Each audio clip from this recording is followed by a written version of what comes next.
morning. I had a momentary technical challenge there, but I figured it out. This is Chris coming at you live here from the Hatha Yoga Center. And I'm teaching for Lynn today. She's out of town. So if you're joining in, I can see there's one person watching. Please feel free to request anything that you'd like to work on, or let me know if you have any issues that I should be aware of. And I'm going to start in a seated position. I'm sitting up here on my bolster, and just find my seat. And I will wait here for a moment to see if anybody has any requests or anything that they'd like to work on. In the meantime, find your seat and find your spine and find your breath.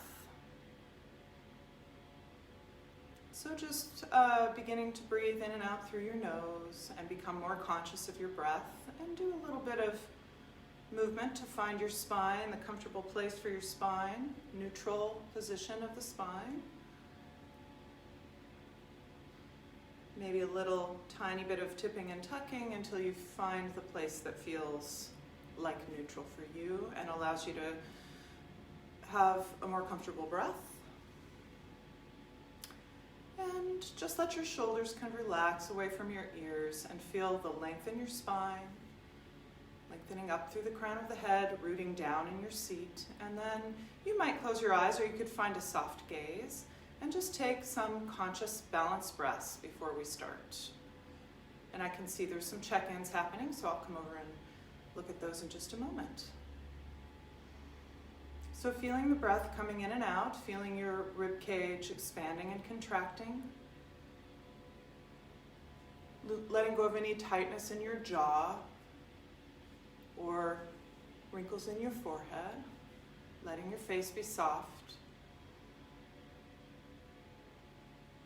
And feeling the breath a little more completely, both the inhale and the exhale, feeling full and complete. Noticing how even just a couple of conscious breaths can shift your situation immediately mentally. See if you can be really heavy and grounded in your seat, but a lightness in your spine. A lightness in your head, so there's no strain in the neck. And then if you'd like, you could bring your hands together at your heart. If you'd like to set an intention for your practice or a dedication, you could pause and do that now. Maybe, since we're in the days coming up to Thanksgiving here, just taking a moment of gratitude for your practice, for your own body, for your ability to be present here.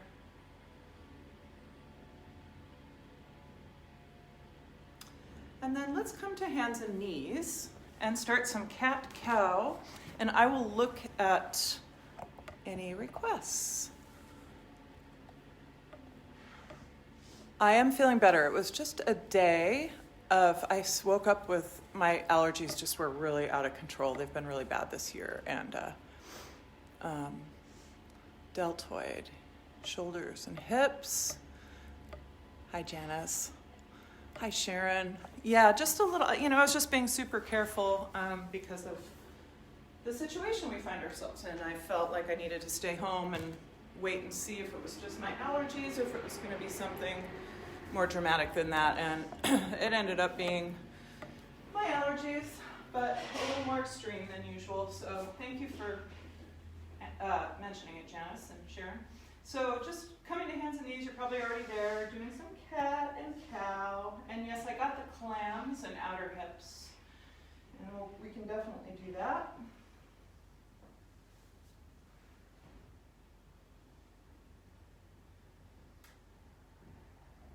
And then the next time you come through one more round of your cat and cow, just come back to tabletop.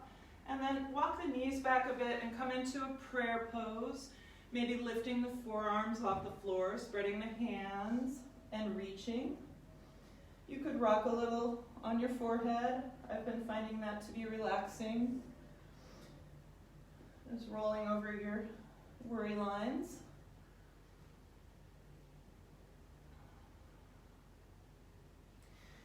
And then walk your hands to the left and reach from your right hip all the way up through the right hand, stretching up the right side of your waistline and shoulder.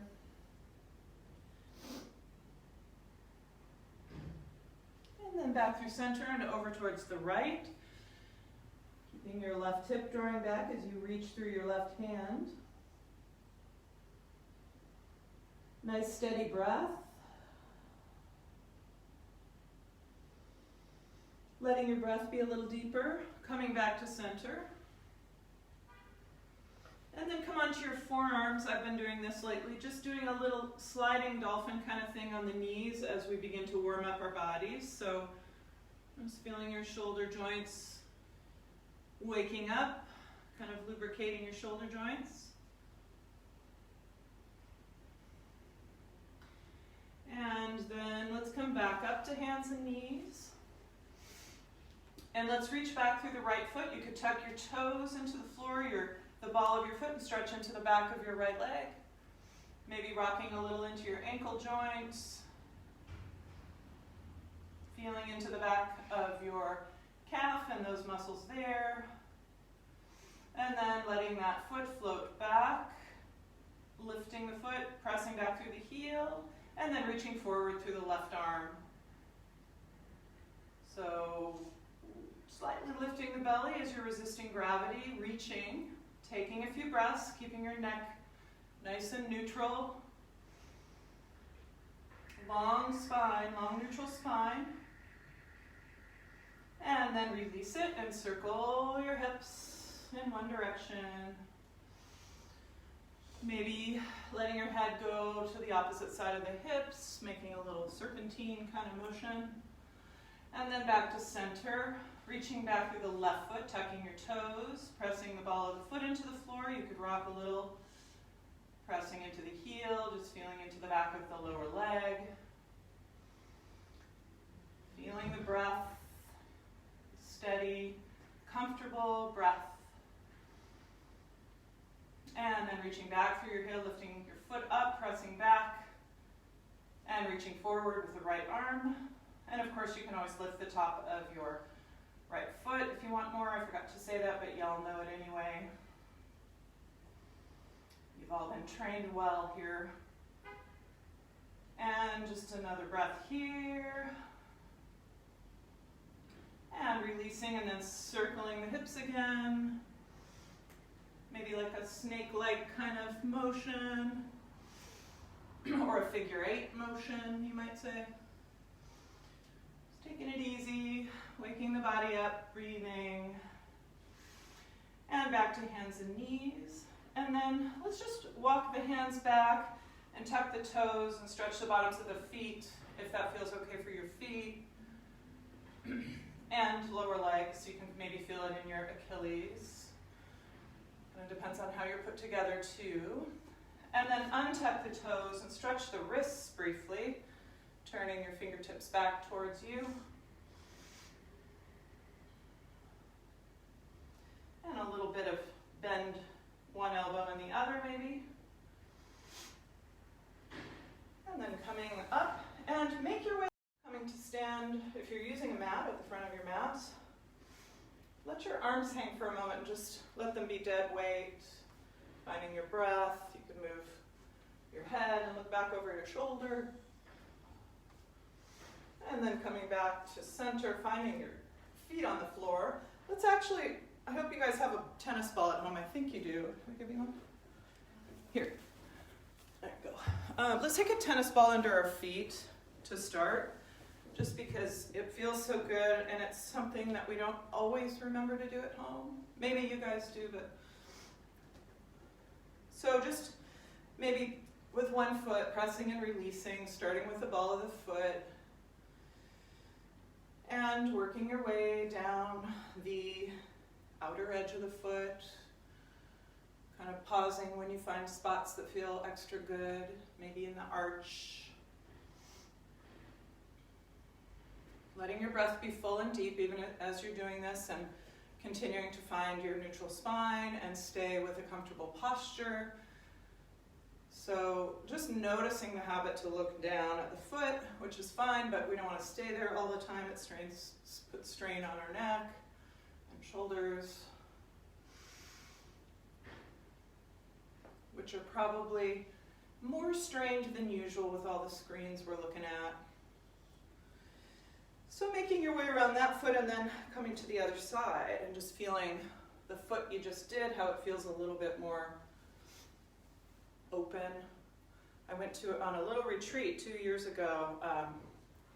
At this time, I went to Brighton-Bush in Oregon, which unfortunately was, a lot of it was burned this summer in one of the forest fires down there, but apparently they're rebuilding.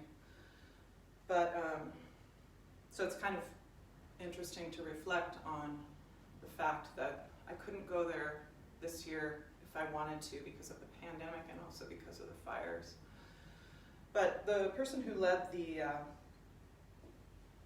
retreat did an exercise where she had us use a ball on our feet and then stand on the floor and feel our feet on the floor. So just making your way around the sole of that other foot. And then she had us massage our own feet with our hands and do the same thing and kind of notice if there was any subtle differences between when we massaged our feet and when we used the ball. And it was interesting because when we were touching our feet and then we stepped down, there was definitely a kind of a different sensitivity to the floor. So you could try that in your spare time. So hopefully you've made your way kind of equally around the sole of that other foot. And so then come to stand and really feel your feet. I'm just going to grab a Kleenex real quick.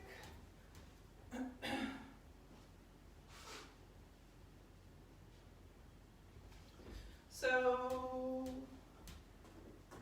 noticing how your feet are in relationship with your hips, are in relationship with your shoulders.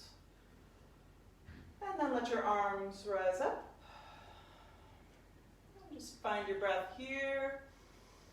Lifting the gaze, grounding down through your sacrum, grounding into your feet and lengthening up. Finding possibly your Ujjayi breathing now. Closing off the back of your throat slightly. Lengthening up, and then exhaling, coming forward, hinging forward at the hip. Coming forward with a long spine. Bending your knees as much as you need to. And lifting your tail, lifting head and shoulders, finding your breath.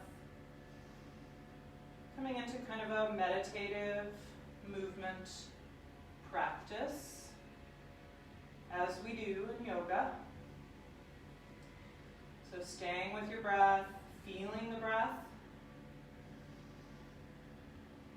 Feeling it not only as it comes in through your nose and in the front of your chest, but feeling it kind of in all of its dimensions, in the back of the chest, in the sides of the rib cage. Stepping your left foot back, bringing the knee down. And actually, let's step it back further and come and bring fingertips to the floor or to blocks, or possibly up to the knee, just keeping from rounding forward, but pressing your abdomen into, kind of compressing it against your thigh. Taking a few breaths here.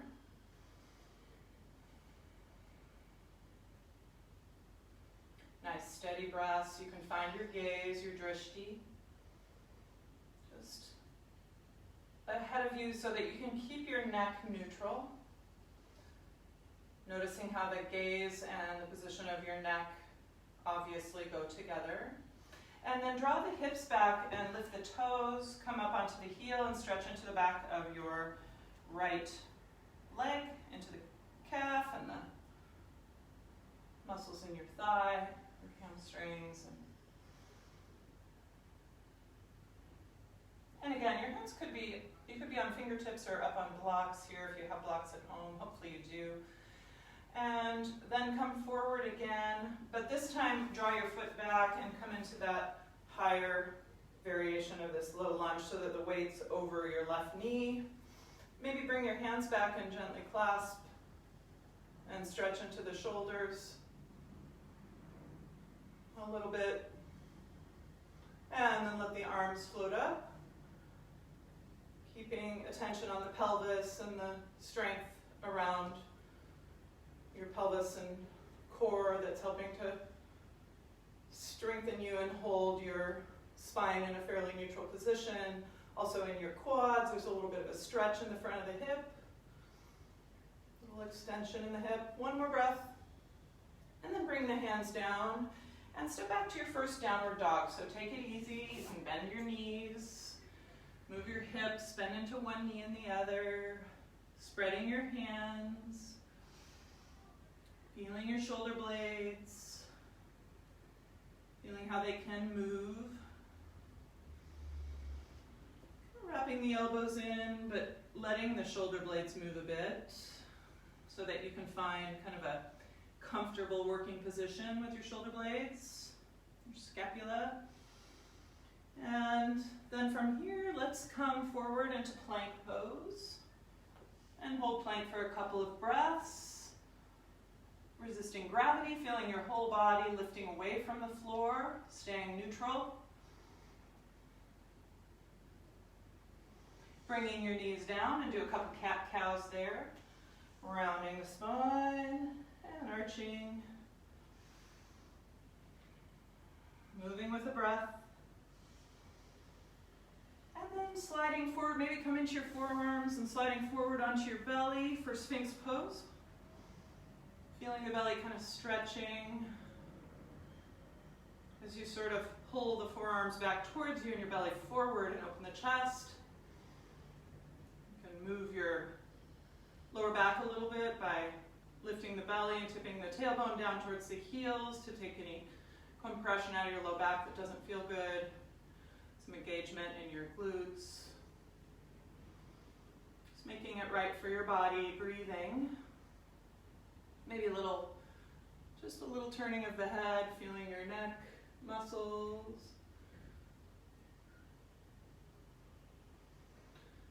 And then walk your elbows forward and bring your fingertips together and palms apart. Stretching a little bit there. You could also press your palms together, kind of pulling your elbows back towards you.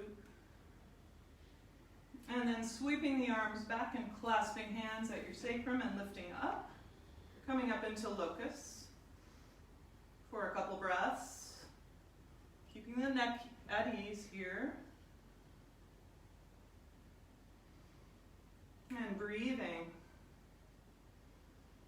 And then sort of releasing a little and rolling onto your left side. Feeling the movement of the shoulder blades here. Paying attention to the neck, so keeping it long and neutral, even here. A little bit of resistance to gravity there. And then turning over onto the other side. Staying with your breath. Look up or straight ahead, but keep your neck long. I can't really drop my head without straining my neck, but I have broad shoulders, so. And then back onto the belly again. And bring your hands underneath the shoulders, tuck your elbows in by your sides, and press back up to downward facing dog. Finding your nice steady breath here. You could step your right leg up and over the left, bring the sole of your right foot to the floor, lifting the right hip. Reaching, pressing into the hands and stepping back through center, stepping the left foot up and over. Bringing the sole of the left foot to the floor and lifting the left hip. And then back to center again. And this time we'll step the left foot to the front of the mat and come into that same low lunge with the compression of the thigh into the abdomen. So maybe up on fingertips or blocks, maybe hands on the knee if you need to.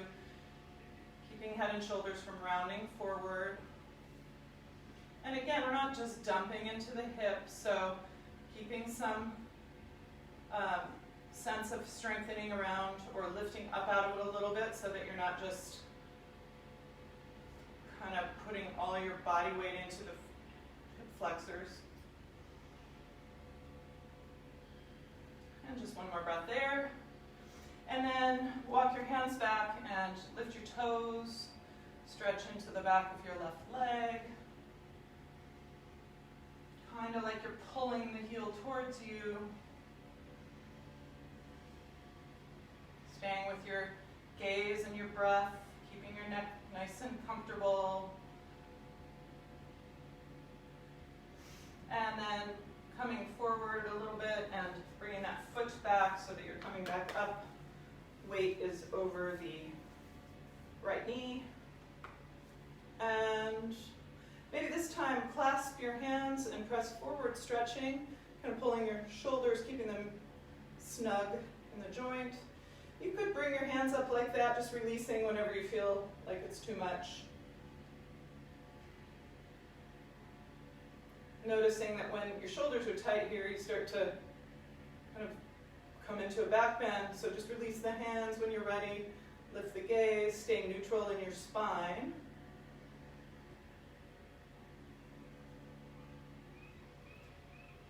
And then from here, we're going to step forward. So kind of doing that with some consciousness.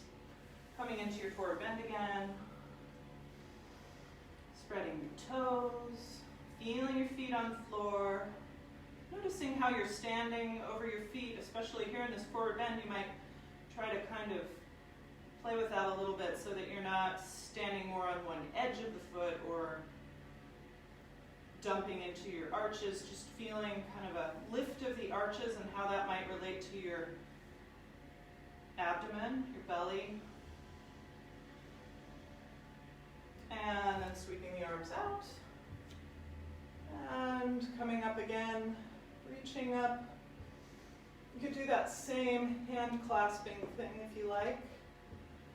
Just kind of stretching the hands and wrists. Yeah, and you can always have your elbows bent. If you straighten, it's a little more intense. And then release. And then let's come forward again. I'm just going to peek at the screen and make sure I didn't miss anybody's request. So coming back into your forward bend. I don't see any more questions or needs. And this time, let's step the left foot back and come into Warrior One with the back heel lifted and the back knee bent as much as we need to find neutral, letting the arms float up. Taking a few breaths here. Feet are hip width so that we're stable. Feeling your strong legs. Steady breath. And then taking a twist, just take an easy twist, bringing your left hand down to the floor, perhaps, and opening the chest. You could straighten the back leg and kind of turn the heel in, lifting the back of your left thigh up a bit, opening the chest, letting your head kind of fall back, and then bringing your right hand back down and stepping back up to downward dog. Taking a moment in your down dog.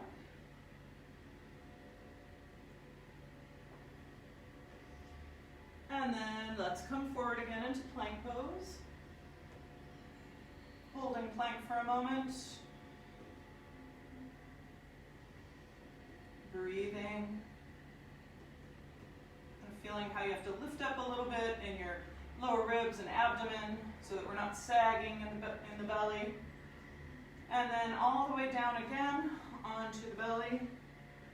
This time we could draw the elbows back and lift the feet. Coming into this variation of our locusts. And then maybe reaching forward with the arms and drawing the elbows back again. A couple times like that, reaching forward. And then elbows back. This time, pause, find your breath, and release again. Rock your hips a bit from side to side.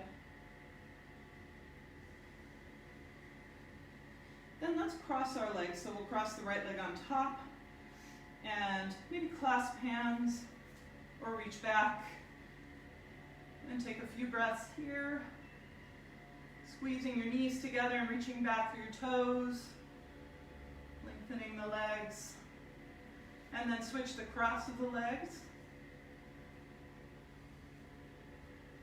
Trying to stay with your comfortable breathing.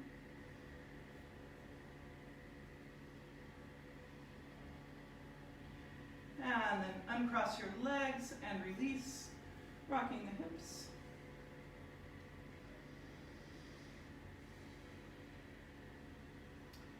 And then let's lift the feet. You could keep your upper body kind of relaxed here. So the soles of the feet are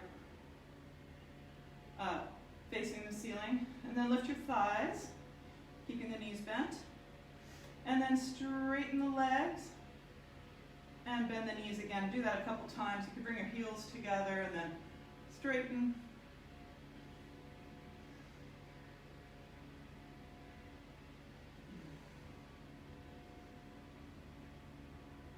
And then release. Rock the hips. And then reach your arms forward. And let's lift the right leg and the left arm. Notice if your left leg really starts to press into the floor. Instead, use the muscles in the back of the right leg to lift a little higher. And then switch, right arm and left leg. Just keeping the neck neutral. And then you could go side to side a few times. Opposite arm and leg. And then release, rock the hips, let it go, let your lower back relax. And then press up and come back through prayer or child's pose, just kind of coming slowly into a little bit more rounding of the lower spine, maybe in child's pose, a little bit of stretch. Breathing into the lower back, kind of feeling how the breath comes deeper into the body and kind of puffs up the low back a little as the diaphragm pushes down. And then coming up to downward facing dog again. Lengthening the spine. And feeling the symmetry of your downward dog. And then we'll step the left foot forward, keeping the back heel lifted. And the back knee bent, coming into warrior one. So finding your strong legs and your neutral spine. Finding your gaze and your breath.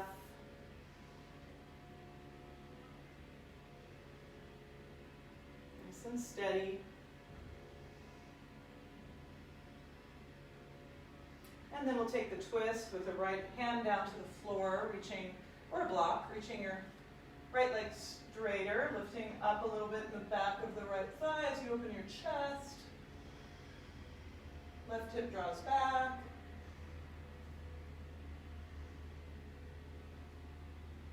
Letting your head come back as you open the chest. And then sweeping your left arm down and stepping forward again into your forward bend. And you can make your feet wider, like the width of your mat, with your toes slightly turned out, and then come perhaps towards a squat or all the way into your squat. I know Sharon's always ready for squatting. Just taking a moment there. If it feels good to press your upper arms into your inner thighs and kind of push your knees out a little bit. And then maybe you could come forward into crow.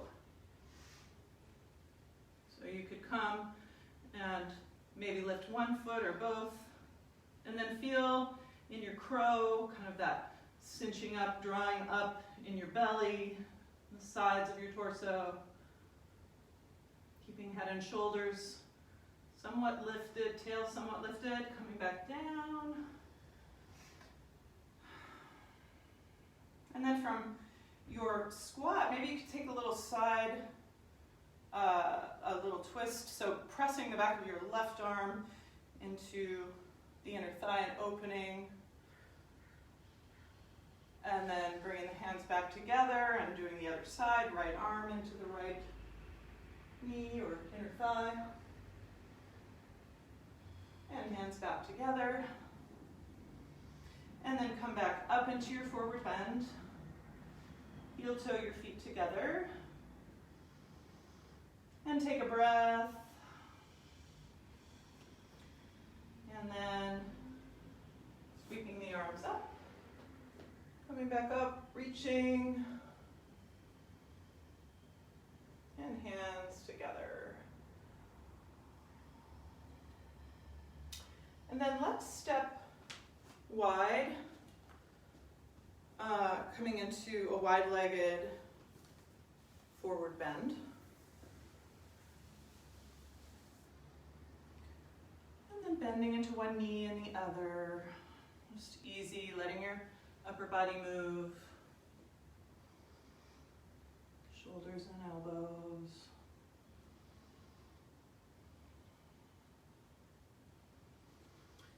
And then coming back to center, you could turn your toes slightly in and walk your hands over towards the right lower leg or ankle. Letting go of your head and taking the side stretch. Finding your breath. Feeling length in your spine. Again, feeling how your weight is distributed here over the soles of the feet. And then hands back through center and over towards the left ankle or lower leg or foot. Relax the neck. Feeling the big stretch up the right waistline and shoulder.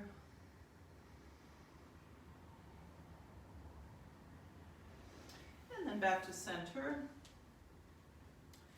And let's do a little horse pose. So walk your feet in a little closer and come up. And maybe the hands on the hips, just sitting down, keeping the knees tracking out over the toes. And we'll just do a few. So inhale the arms up. Exhale, arms down. We'll just do this, let's do this 6 times. Slowly at your own pace. Noticing if you press into the heels a little bit, you can feel your glutes kind of engaging. I'm on 4. Just going slowly, staying upright.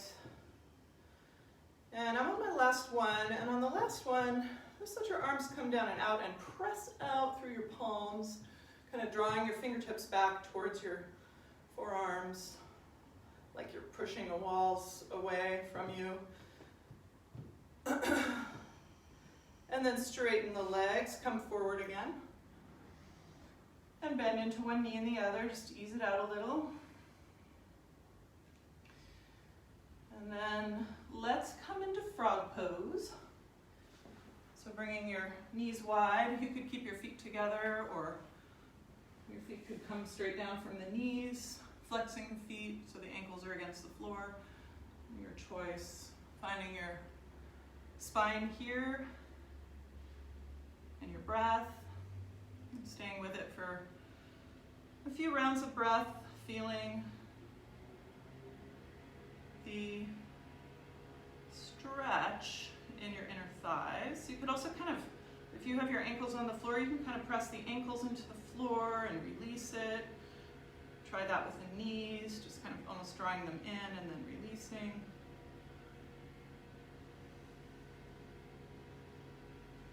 Maybe like 2 more breaths here.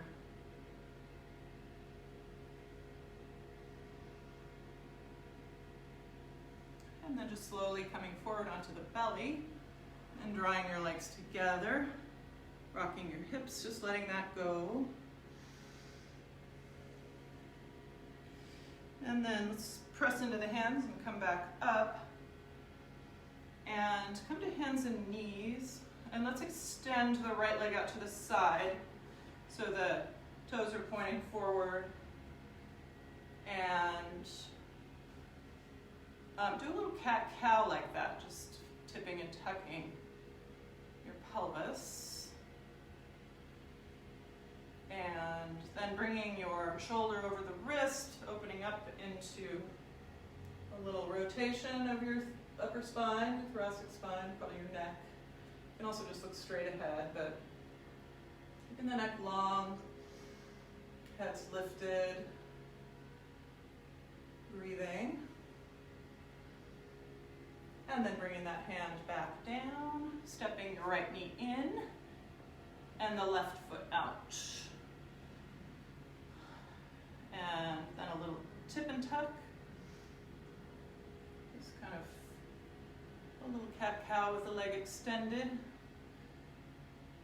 mostly in the lower spine. And then coming to neutral, feeling what feels like neutral, and stacking your right shoulder over your right wrist, opening a little thoracic movement, rotation in the thoracic spine, in the neck, opening the chest, breathing.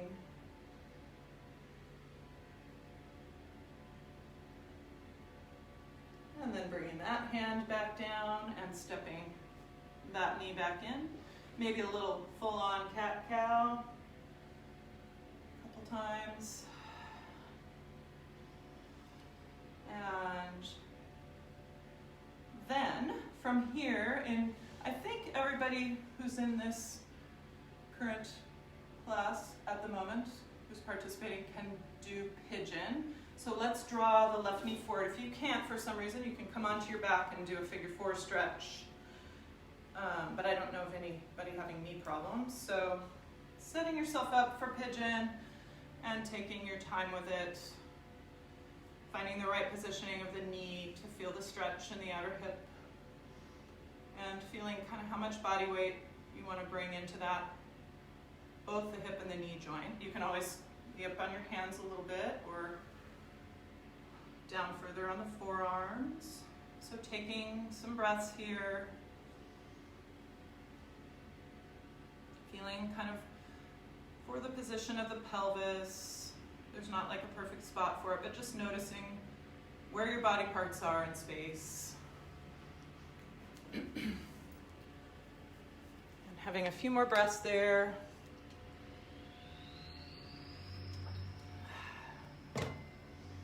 Just a little sip.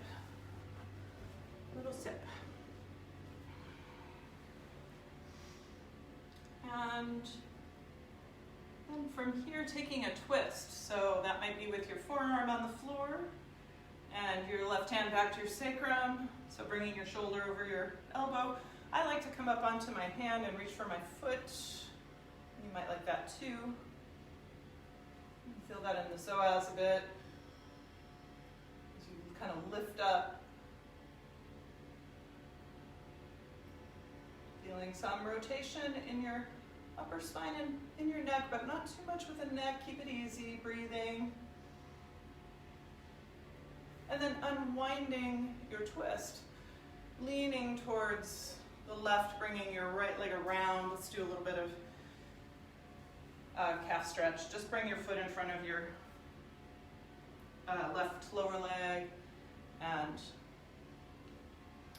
stretch into the back of the calf there. You can lift the foot or the heel or not. Just playing with this stretching sensation. Trying to work on some release of the calves and mobility in the ankle.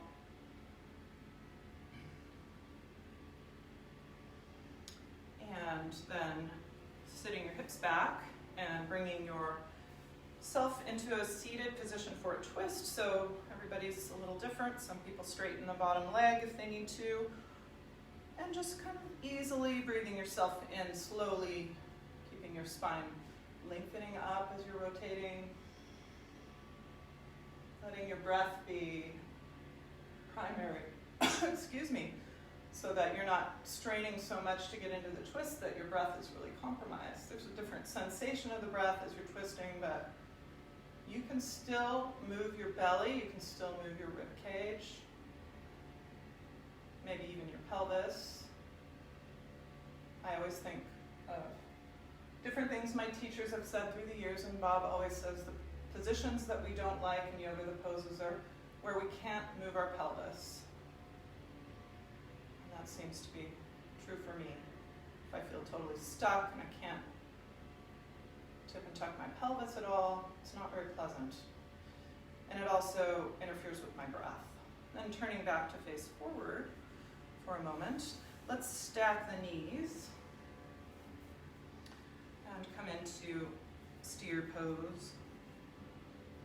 So I'm going to keep my arms down, but if there's an arm variation that you like, the traditional one would be to bring your right arm up and clasp hands behind you, or you could always clasp elbows.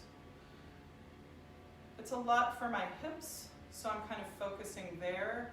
So I'm going to just let my shoulders relax. There's lots of options.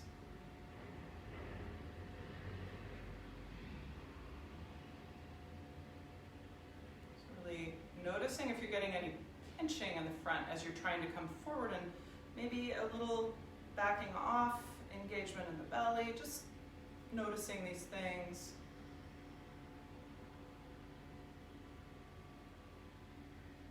Not coming forward at the expense of other parts of our body. And then just coming up, you could lean back and lean into your hands, and then step your left foot forward and bring your right ankle on top of your left knee. Maybe kind of lifting your heart. If you want to walk your hips towards your heel, you could do that. And just feeling that outer hip area, move a little in it, just breathing. Maybe there's a little stretch in the shoulders as you kind of lift your heart, or in the front of the chest. And then leaning back and straightening that leg, you could take your lower leg and kind of hold it like a baby. Rock it a bit.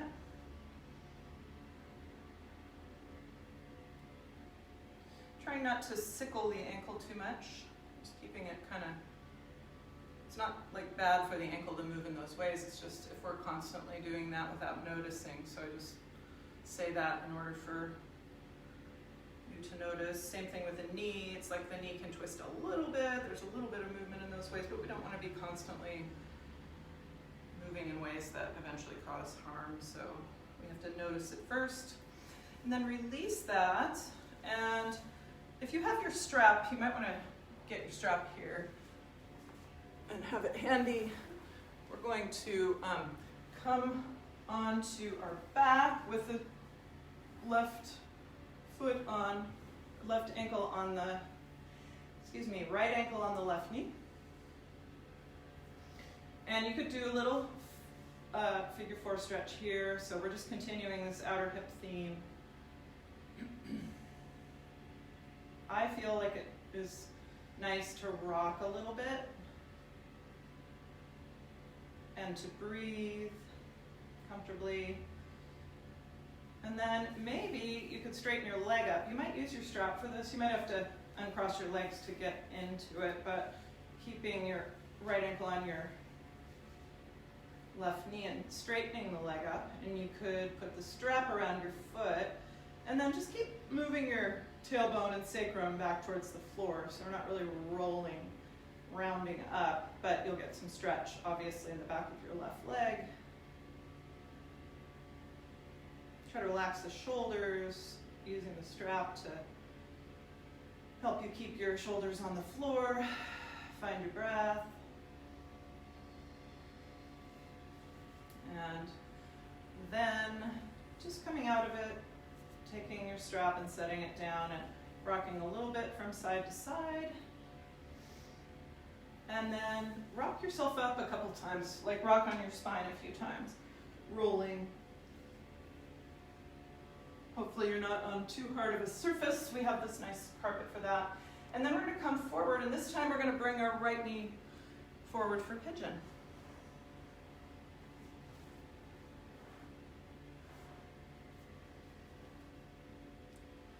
So making your way into your variation of pigeon.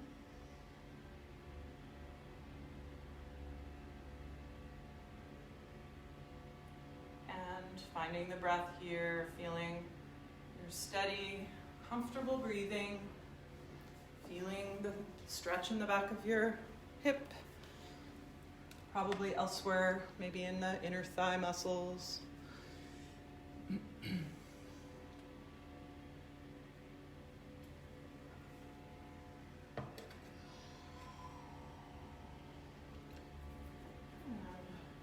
Just another breath or two.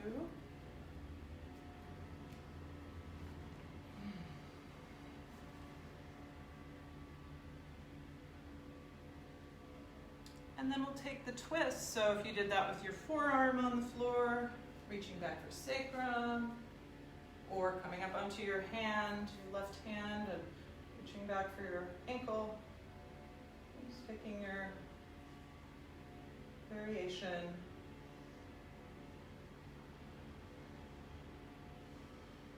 And breathing.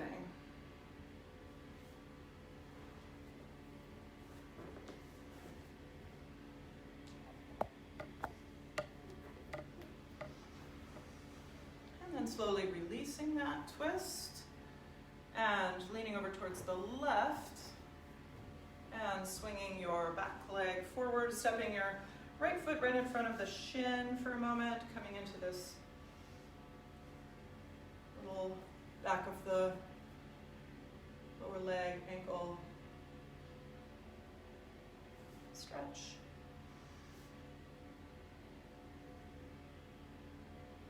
Breathing steadily, comfortably.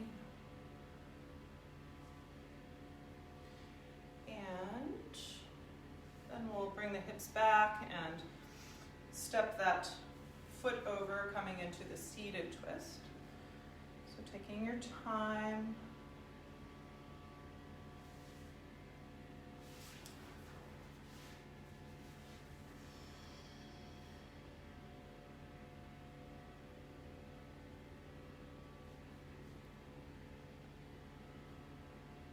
And finding the breath here, staying with the sensation of movement in your belly and in your rib cage, even if it's smaller movement or less movement, you're still able to move.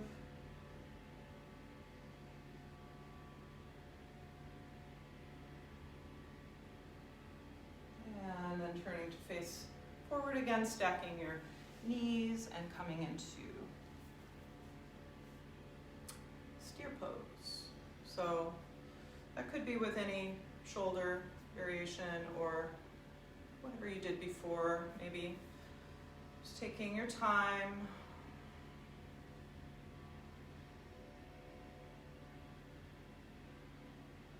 Feeling your breath, feeling the length in your spine here, and of course feeling your hips.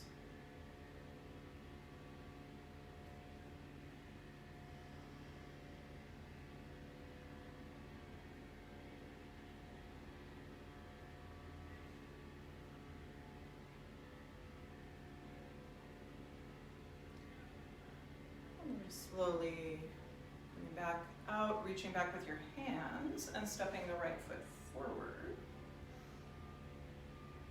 And then you could move your hips in towards the heel.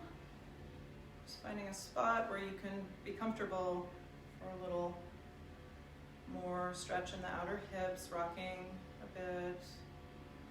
Maybe lifting the heart. You can bend the elbows a little bit.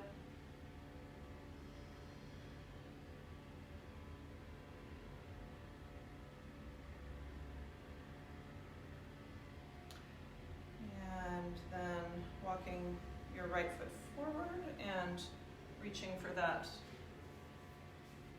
lower leg and rocking a bit there. We're doing all of the outer hip kind of stretchy stuff, and then we're going to do the clams. I don't know which order is best, which order of business. Seems like the other way might be. So maybe we'll do the clams and then we'll do a stretch too. So just rocking that a bit, moving into the hip joint. And then if you need your strap, we're going to come onto the back and straighten the leg up, keeping the ankle on the knee.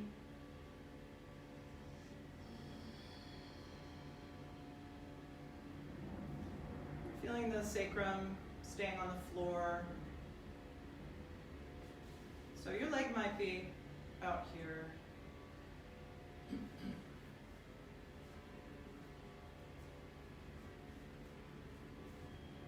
And just another breath, and then we'll release that. And draw the knees in, rocking a bit.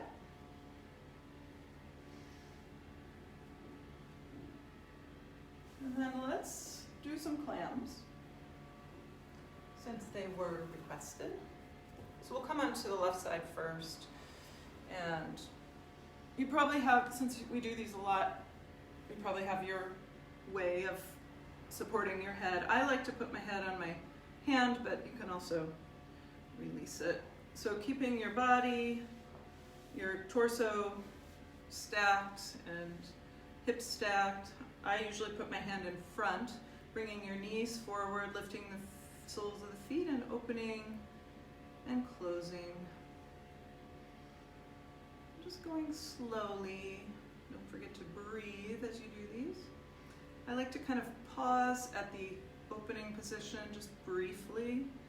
Make sure I'm using conscious effort rather than momentum to bring my knees back together. So going slowly, a couple more times.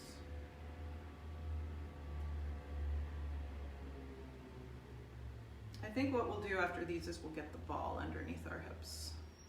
And then just relax for a moment and maybe a little self-massage in your hip.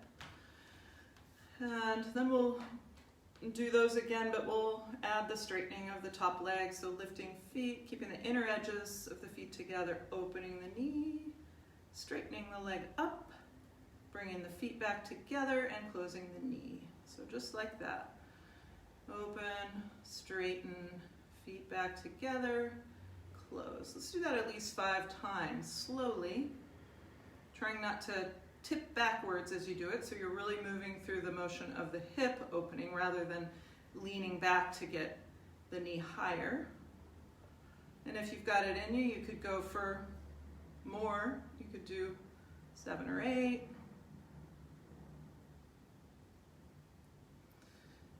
Just stopping when you're ready and then taking a little moment. And then maybe just a quick, let's straighten the legs and try to stay on your side like this. And let's just open the leg straight and close it. Again, like 5 times, trying to stay balanced on your side, so not tipping back or forward. Now I'm starting to really feel it. Maybe give it one more time when you feel like you're at your end. And then just roll onto the belly. You might come like into a little child's pose for a moment before we do the other side, just kind of finding something to help you release those muscles. And then we'll come onto the right side.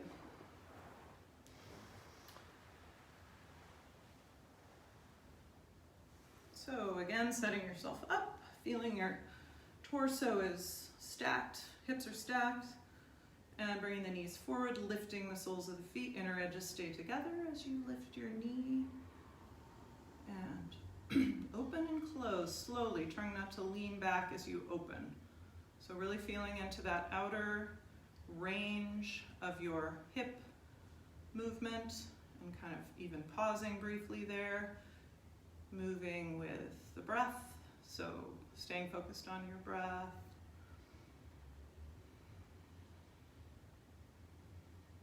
A couple more times, just moving slowly. And pausing for a moment. And then we'll add the lift of the top leg, straightening of the top leg, extending of the top leg. So knees are still forward, supporting yourself if you need to with your hand. Lifting the feet, open the knees, straighten the top leg. Bring the soles of the feet back together and close the knees. Moving like that. Slowly, go really slowly and consciously, like you're feeling every part of the movement, which isn't that hard to do with these. You can really feel it. It's kind of an interesting, warm sensation in the hips. It's not exactly pain, it's like discomfort, but at some point it begins to feel like enough. So noticing where you are, maybe taking another time or two, and releasing. And just letting it go for a moment. Then we'll straighten the legs, staying on your side, trying to keep kind of stacked up and down so you're in this sort of neutral position, and then flexing your foot, lifting the leg up and bringing it back down. So adducting and abducting.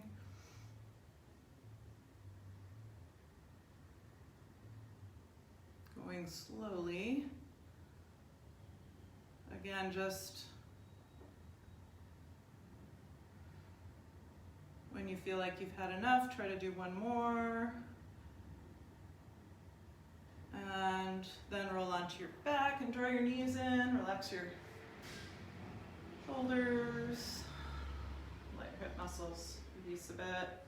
And then let's get on the ball. We'll do a little bit of core work, and also let's first roll into the outer hip muscles with the ball, with the basketball. So just starting on one side and doing it how you do it. I like to sometimes be up on my hands, and other times I like to drape over the ball. So I bet you have your own ways of doing it.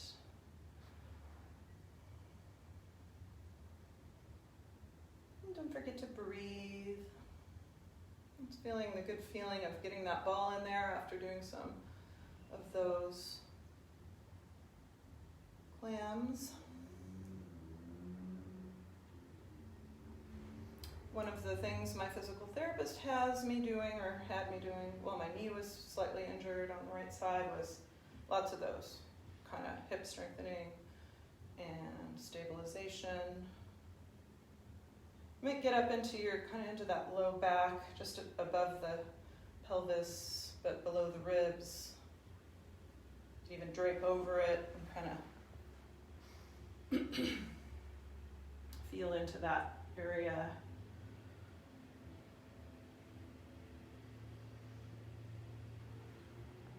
And then we'll come over onto the other side.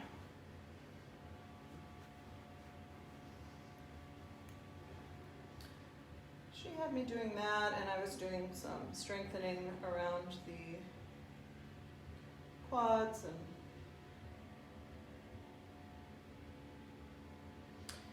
thigh muscles as well, and also doing some mobilization of the tissues around the area where my knee was injured. Was getting kind of tight, but it's getting better. I'm not really feeling it that much anymore.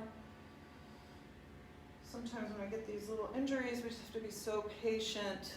Feels like they're not going to heal at some point, or we retweak or whatever, but as we get older, we know that we do heal, that it just takes time and patience, or that we are capable of healing at least.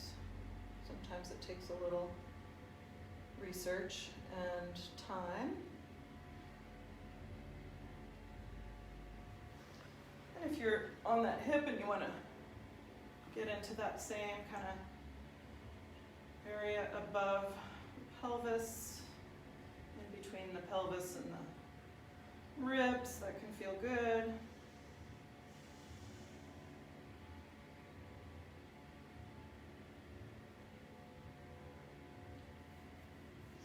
And then bringing the ball back underneath the sacrum. And just doing a little tipping and tucking there, just moving your pelvis. And then press tailbone into the ball, bring your arms out to the sides and lift the feet up. You might start with one leg at a time. So inhaling the heel down towards the floor, pressing the tailbone into the ball as you exhale back up. So go slow. You might wish to do 2 legs. So keeping the belly kind of long and engaged as you come down. Trying not to let your belly pop up. Keeping the spine neutral. And also as you press the tailbone into the ball, you're going to feel the back of your body working as well. So trying to find some conversation between them. I mean, it's happening whether you know it or not, between the muscles in the back of the body and the front and all of the way around. And our body's always working collaboratively, but sometimes we're trying to notice more what our patterns are and where we can improve a little bit in our movement patterns. So maybe holding the legs out, lengthening out, trying to relax a little bit in your chest so you can breathe here. And then the heels could come down and you could open the front of your hips a little more passively. Draping over the ball.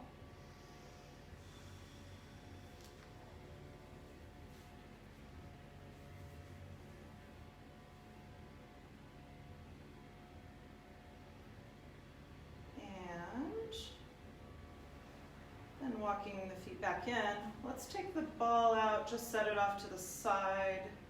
I want to do one more thing with the ball, but let's bring your legs up here and find your neutral spine. So feeling your sacrum on the floor, your belly is kind of drawing down, but you still have that natural curve under your back.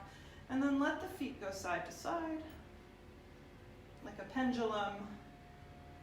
So you're not bringing them back in towards the chest. They're straight up, at 90-degree angle, going side to side. So one foot kind of slides down the inner ankle of the other leg, and you can feel all your belly muscles, the obliques, kind of putting the brakes on it as you come over to one side.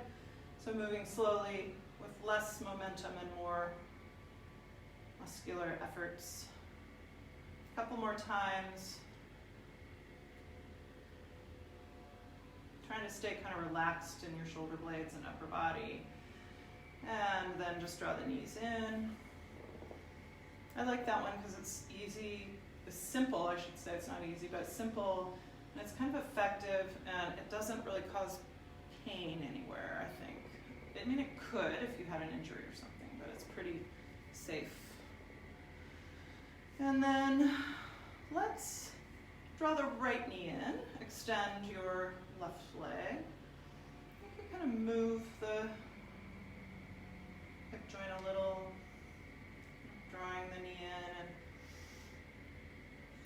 feeling into the hip.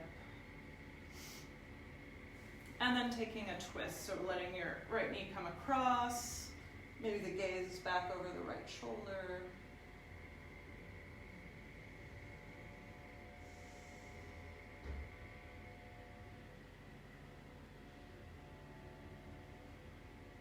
And then we'll roll back again onto the back and draw left knee in.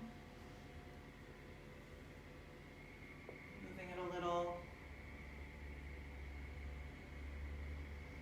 And then taking the left knee across, reaching out with the left arm and looking back over the left shoulder.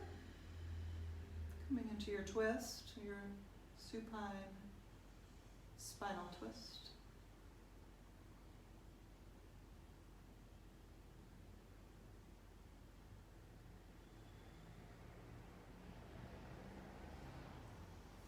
And just another breath there. And then back onto your back. Drawing knees in. And then take your ball and put it under your head if you like doing that, if that feels good. Kind of pressing the ball into the muscles in the back of the skull and the neck, and turning the head from side to side.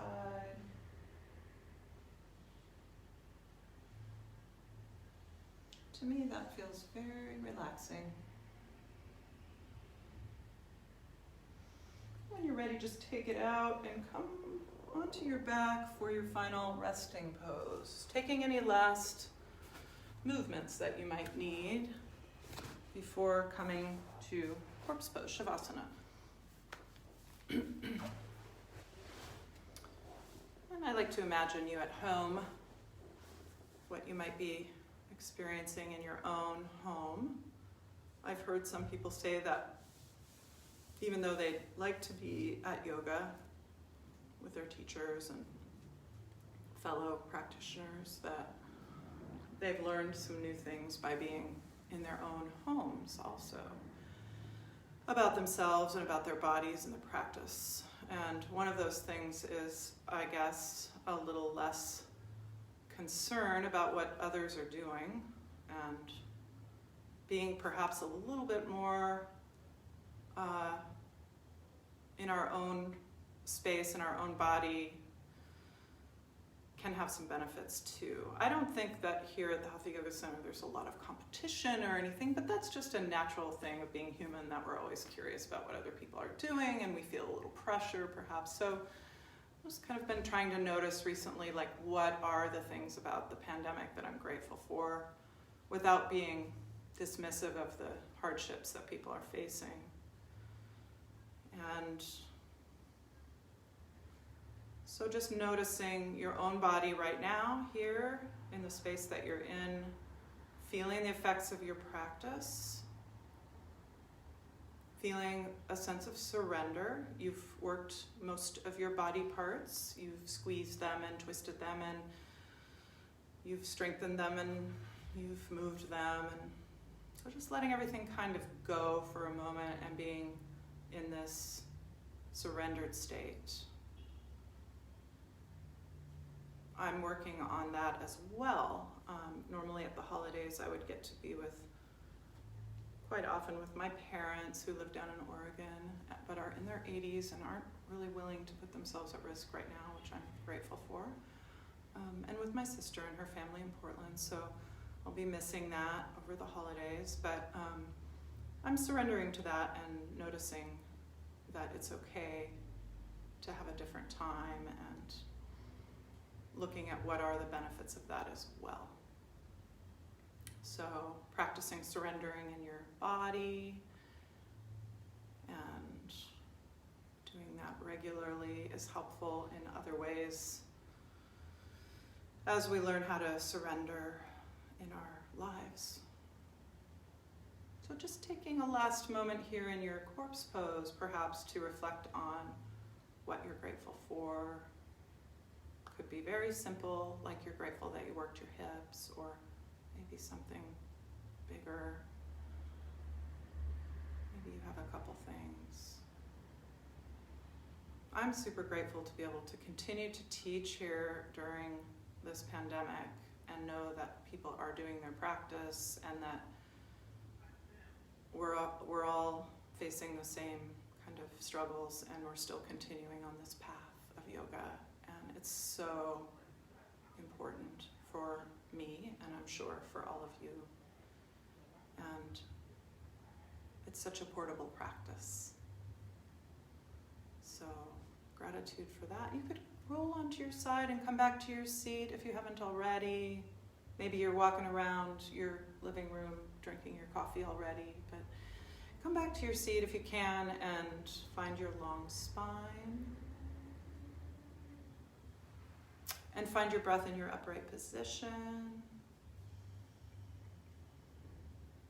And just come back into this upright position and into the breath, feeling the effects of your practice here as you begin to re-enter your day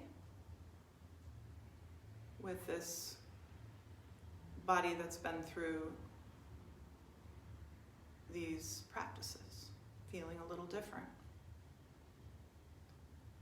And you might bring your hands together at your heart, and you could pause to recall your intention for practice if you've set one.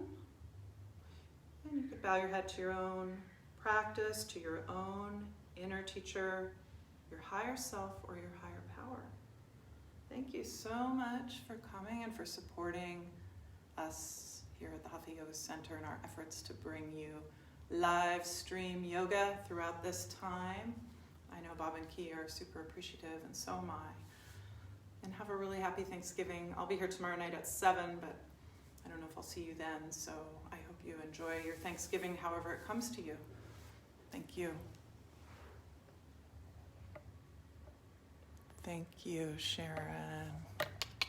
I know. Thank you.